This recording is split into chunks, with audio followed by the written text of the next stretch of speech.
Ladies and gentlemen, welcome to the Creator Chat podcast, the podcast designed to help grow small creators and small content creators. I'm your host, Hayden, aka The Drad. You can find me on all socials at that. With me today, I have a very special guest, a very close friend of mine, as well as the co host of this podcast, Brady Rupert. Yo, what's going on, guys? I can't wait for this series and just the podcast in general. And yeah, we got a lot of stuff for you guys, a lot of stuff to tell you, especially since we are both smaller creators in itself. And you learn a lot. And I really can't wait because, it's an awesome journey. So, So, basically, what we're going to do today is get to know Brady more as a co host and ask him about 5 questions of why he started, how he started, who inspired him, where he plans to go from here, and how it all happened. So, Brady, the first thing I wanted to ask you is, when did you start? all right, so I started YouTube like 14 months ago. It was April 2020, and that really sticks out to me because obviously everybody knows with the whole COVID pandemic, everybody was kind of locked, isolation. It was a really, really big deal. So I really just started, around that time, and I started doing it because of COVID-19 because I just had a lot of free time. And it's something that always spiked my interest. I did Twitch stream before, and of course, I mean, if you were a kid and you grew up watching YouTube, looking at people like PewDiePie and other people like that, you always wanted to be like kind of a YouTuber, It's just like it's one of those dream jobs. So I was like, you know what? I think I have really good education when it comes to social media. I grew a bunch of Instagram pages. Um, I just felt like I had a lot of information I could give out there, and I started, like I said, just a little over a year ago, and I'm nearing 10K subs. So, and I've learned a lot, and I've actually made a pretty good amount of money for just starting a year ago, and would have never thought anything like this would happen. It's been a crazy journey, and it's not even been, it's only just been a little bit over a year, so it's really exciting. Good to hear. Good to hear. The next question I got for you is, why did you choose this path? Why content creation? Well, first of all, let's just talk about content creation overall as a whole and just the world. I mean, if you really think about it, every business in the world eventually will be making content. Like there's no ands if or buts about it. You look at any company, they have a social media platform. They can show what they represent. I mean, look at just in the United States as a whole, everybody really does go to videos and social media and content in general. So, first of all, being a content creator, I will tell you that there are hundreds of routes to go. And there's routes that I've explored and literally have changed my life. So content creation when I first started YouTube was because I wanted to make videos, obviously, and get people to like my stuff and subscribe to my page. But in doing that, I made a little bit of money, but I also got reached out to other companies who I could be the face of their company and make videos to get people to go to their websites or just to kind of advertise for them. It's like in real life scenarios, I never would have thought anything like that would have happened. But even at under 10K subs, I get emails all the time about content creation. It is a huge growing field. It's not going away. So like when I talk to a lot of older people about YouTube, for example, because people know I do this, it's cool. It's something that I like to talk about. They'll always say, how sustainable is that? Your YouTube views could crash one day. I mean, everybody knows views fluctuate. Look at like Ninja, some of the biggest Fortnite streamer of all time. He was on top of the world, and now he gets like 3K views, like viewers at a time, which is still good. He'll still be popular, but views fluctuate. But when it comes to content creation, you can get paid a flat rate to do content creation. And I have a brand deal with a company, a YouTube channel called InVideo, where I'm growing their YouTube channel, but I get paid a flat rate per month. So no matter if the views fluctuate or not, I'm still getting paid that. Now, obviously, I have to do a good job, but that is really why like content creation really just opened it up for me. Like doing YouTube at first, it was fun, it was a gig. And then once you get good at it and you realize like every business needs this, you are an essential part of the world's economy by just doing this. So, like content creation, I think a lot of people look at it as in you're a YouTuber, you have to be a famous personality, but that's not the case at all. Like you can do tons of things. You can go that route, be a Jake Paul, Logan Paul, or you can just be a face of a company and run media in that way. It's insane. Like not a lot of people do this kind of stuff. So if you yourself are looking to get into this and you're just starting, I mean, there's really no other better route to go. I promise you, no matter what, if you put effort into it, only positives are going to come out of it. And I can say that with a clear head. I've only been doing this for, like I said, 14 months. And I will tell you that this is insane. Like, it's one of the most insane routes you can take, and it opens up so many opportunities. Yeah, well, to kind of go along with those reasons why I know you mentioned PewDiePie and Ninja and Hmm. them in there. Yeah. So do you have anybody in particular who helped inspire you to get into content creation and streaming and all that stuff? There were okay, so the content I made, like okay, so I guess what you can say is like my childhood heroes in a way that inspired me were to be like PewDiePie, iDubbbz, a lot of like good creators. Critical, I don't know if you guys know who he is, but Critical, people who were funny and just like really inspired me to just watch YouTube. And then people like Bia Heza, he's a YouTuber who does a lot of side hustles with money and stuff, things that I do. Um, Seeing his channel grow and just go viral, and seeing him being a normal kid like me and just making content and people loved it, I that's what inspired me to start posting in the first place. He talked about Instagram a lot and growing it. And when I was younger, before I made content, I followed a lot of his videos and used his strategies. And I ended up getting really big into Instagram theme pages where you would grow pages and then sell them or do ads on them. So I was like, you know what, his content did really good. I'm gonna make an Instagram video. I'm gonna make stuff on Instagram and different side hustles. And I had a video that hit 200,000, and my channel really took off because of that. Like most of my subs today, are subscribing because of Instagram. Now you can change that to side hustles, and people still watch and stuff. But content wise, definitely be a Heza, and like entertainment wise, of course, the legends. I mean, anybody. People like look how many people Ninja inspired. Like those people inspired me entertainment wise, but content wise, there are other YouTubers where I look at them and I'm like, I want to make videos like that. I wouldn't want to make videos like PewDiePie because I think they're funny, but PewDiePie also is his own person. He doesn't really make educational content. And I'm not all about educational content, but that's really where most of my videos are in that platform. So I couldn't say that PewDiePie inspired me to make my channel when nothing has to do with what PewDiePie does, if that makes sense. But you know what I mean. So, All right.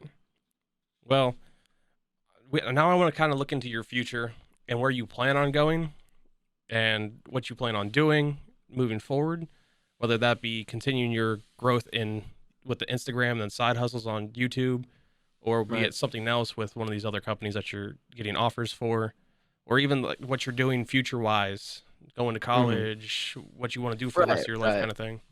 Yeah, I'm gonna talk more mainly about content creation because that's honestly where I see my future. I mean, being at the age I'm at, you have a lot of different opportunities, and I can tell you that content creation is like one of the best opportunities for me future wise and everything. First of all, I think it's really interesting that people want to do content creation and they don't know where to start. I think this podcast is an amazing idea. That's literally the reason why I wanted to get on it is because a lot of people don't understand that content creation isn't really that difficult. And I'm like, it's hard to say it's not difficult, but it's also getting views and stuff isn't as random as you think. Like there's a lot of like using keywords, doing stuff like that. So in my future, I want to tell people how to do this kind of stuff. Like I think it's very interesting. I think anybody that has any kind of passion can make content and make money off of it. I mean anything, like any kind of sport, hobby, like let's say your career field is really unique. Like you do something that's really cool that you think people would find interesting to watch videos on. You start posting content, I guarantee you, if you use the right tools and understand these steps, you will get traction. You will get traction, you will get money, you will get monetized, you will have fans, you will have people that genuinely love you for you. And that's why I can't wait to get into this podcast even more because there's just so much to unbox when it comes to content creation and stuff like that. So future wise, I mean, I love everything content creation, whether I do it for a business for a flat rate or I do it for myself for fun. There's hundreds of ways you can do it. And it's something that I will be seeing in my future. College wise, I'm not exactly sure if I want to go to college right now, because I do have an actual real life job opportunity separate from in video that involves making content that I'm gonna actually be able to work in the real world for going to an office. And it's just crazy. If I wouldn't have started a YouTube channel a year ago, I wouldn't have had all this stuff. And it's just from starting a YouTube channel, and I have 10,000 followers, which are subscribers, which is impressive, but that's not millions. And you can see all the opportunities that opened up for me. So I'm just really excited, to keep talking about content in the future, and I think that's where my future lies. I really do think that content creation, you get a lot of bang for your buck, and it's not hard labor, and it just seems like it's something that I'm pretty good at. So I'm gonna keep sticking to that. Now, I had a question that came up while you were talking about that, but I 100% just forgot it. It's all good. It's all good. Don't worry about it. If you remember, just say it in the future. It's not a big deal. And like in the middle of a question, I can answer. It's not a big deal. And I was like, oh, I got a great question here, and now I I forgot can it. It was a I how can just talk. question. I can Oh, just I talk got it. more I quick. got it. Oh, you got it. Okay. Yeah, All yeah, right. yeah. So I kind of want to touch on the what here, and Okay. like, what was the hardest struggle starting content creation, and what was like the hardest thing to deal with overall, whether that be like family involvement, commitments, the the hardware and the software you needed. What was the hardest thing to overcome? Right. And I think this is going to be the longest question out of all of them because, first of all, if you're watching this and you are a new content creator or thinking about content, I will tell you that the hardest part is the startup. There's no doubt in my mind that the hardest part is the startup. It's just like anything you do that you build from the ground up. You need to build a foundation. You're not going to understand everything right off the bat. I mean, if I make a YouTube video with editing and thumbnail, it takes me about an hour and a half, maybe 2 hours if I have it all scripted out and everything. For a new content creator, I would make a video that was terrible quality, poorly edited, terrible thumbnail, and it would take me 8 hours. So that is the biggest struggle is just everything. I mean, everything's overwhelming. Your settings are going to mess up. You're going to want to buy a more expensive camera and you're not going to be able to afford it, or you're just not going to want to put that kind of money into it because you don't know where it's going. And, when I started, my videos were terrible. Like they were good, but they weren't like awesome quality. And guess what? I still got more views on those than, super high quality videos on some of them. So that's the biggest struggle is feeling like you're not good enough or that you're not as good at it as other people are. Like PewDiePie and not even PewDiePie, just any big content creator, they just make the footage and send it over to an editor. You starting probably aren't going to be paying for an editor. So you're going to have to learn all that stuff. And it's not super hard after a couple months because once you get good at it, you're lightning fast. Like I can tell you that my value as a person and just a content creator has increased ridiculously because of how fast I got at doing some of this stuff. And I don't have struggles anymore. I can come to my studio, turn my camera on, have all my settings ready, record a banger video, edit it, make it look clean, get the nice thumbnail in, like I said, 2, 3 hours. And that video could make me potentially a couple hundred, maybe even thousands of dollars, per video. And that's something that's awesome. That's time in and money out. If you take a video that I made, my best sale video of all time was 200,000 views. It took me 3 hours to make, and I got over $1,000. That's $300 an hour. And you will never make that money, doing anything, usually doing another job unless you go to college for it. So, and sometimes videos can be hit or miss, but that was a video that I made when I really wasn't that good at editing. And even though the video was, struggling and hard to get out, once I got it out, people didn't care about the bad editing or anything like that. So the hardest part is like easily is just the stress of trying to learn how to do everything, feeling like you're not good enough, the time versus money output in the beginning. I promise you, you will spend over 24 hours working on stuff and you won't get that many views to start. But now I can confidently say that when I post a video, it doesn't take me nearly as long as it used to.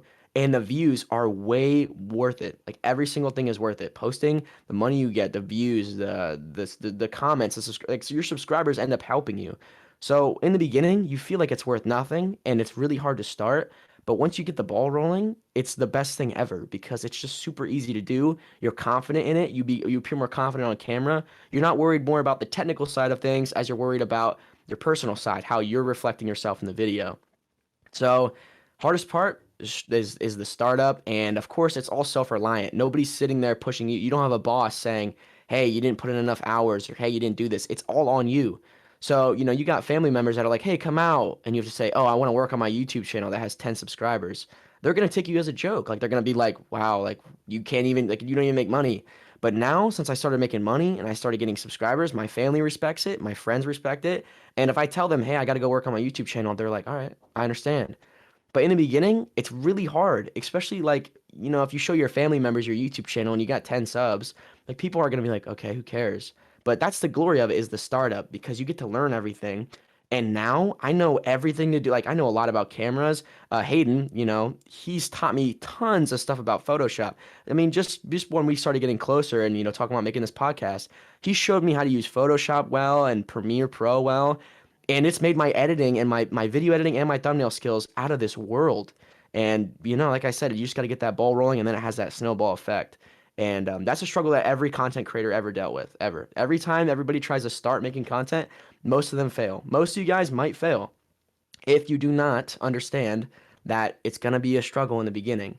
But you listen to this podcast, you look up stuff on YouTube, you watch tutorials, you watch how people actually rank on YouTube. It'll make your life 100 times easier. And that's what I learned. And looking back, I mean, I still got a long journey ahead of me. I really do. But looking back, if there's ever a small creator that needs help, I'm like, listen, you got it. Like, you seriously got this, you know? And there is a little bit more to it. You can't just post content on nothing. But if you're posting quality, good content that is getting search results, you will become popular if you continue the upkeep of videos and being consistent. And that's the hardest struggle, is being consistent and working through that break. So yeah, that answers that question. Like I said, it was going to be a long question. I knew it, but it was also one that's extremely important, especially when you're just starting in content creation, is understanding that it will be your biggest struggle.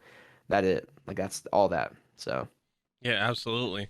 And for you guys out there that are like, oh, well, but what the camera and the mic and all this, your best camera that you have on the best budget is the one in your pocket. 100%. If you have a facts, cell yes. phone, those cameras are built so well now. Mm-hmm. Like the Yep. latest iPhone camera is almost as good as my actual camera.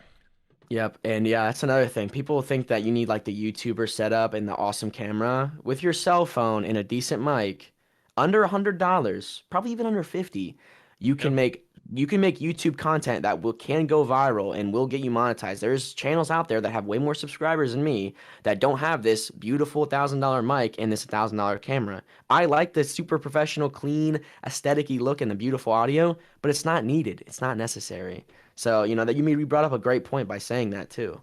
It's in your pocket. Everybody has cell phones. I guarantee if you're listening to this, you're probably on a cell phone 9 times out of 10, and you can use that if it has a good camera, which they all do now. So just keep that in mind. Great point. Insanely good point. All right. Well, that's all the questions I had for you and everything that we've had prepared. Yeah. Um, Awesome. Yeah, you guys say you go ahead and close her out, I guess. well, first off, I want to thank you guys for listening. Brady, I want to thank you for being on the podcast and joining as the co-host. Of course. I'm extremely excited to make this video series, and I hope that you guys really learn and process all this stuff because I'm also me and Hayden are considerably new creators, and we're trying to help new creators, newer than us, because we've already been doing this for a while now. And I especially have seen pretty good growth on my channel, and I understand the ins and outs of things. And I'm extremely excited to talk about things like this and just have a bunch of people on here and talk about the struggles and how you can overcome them with content creation. And if you're listening to this podcast, you're doing it right. Let me just tell you that because you want to be able to learn every advantage and everything on how this works so you can use these to the best of your ability to grow your channel and just dominate the media industry. It's not as hard as you think once you get the ball rolling and once you understand how it works. I promise you that. Yeah, well, Brady, you want to shout out your socials and where everybody can find you? Yeah, go ahead and on Instagram. It's just Bradtown, BradToWN. That's my Instagram. You can look up Brady Rupert as well. Brady Rupert on YouTube as well. You can check out my content there. You can see how much I progressed. Go ahead and scroll to the bottom of my video, watch the first video too, and feel free to hit me or even Hayden in the DMs at any time, and just to talk about content creation. And we would love to just reach out to you. It's my socials are open anytime, and I think Hayden is included with that. But and if it ever changes, we'll let you. If this podcast goes crazy, we'll let you guys know. Don't worry. But feel free to talk to us anytime, and make sure you give me a follow on there, and you guys will see some crazy stuff coming up. I promise. So All right. Well, that brings this podcast to an end. So until the next podcast, we'll see you.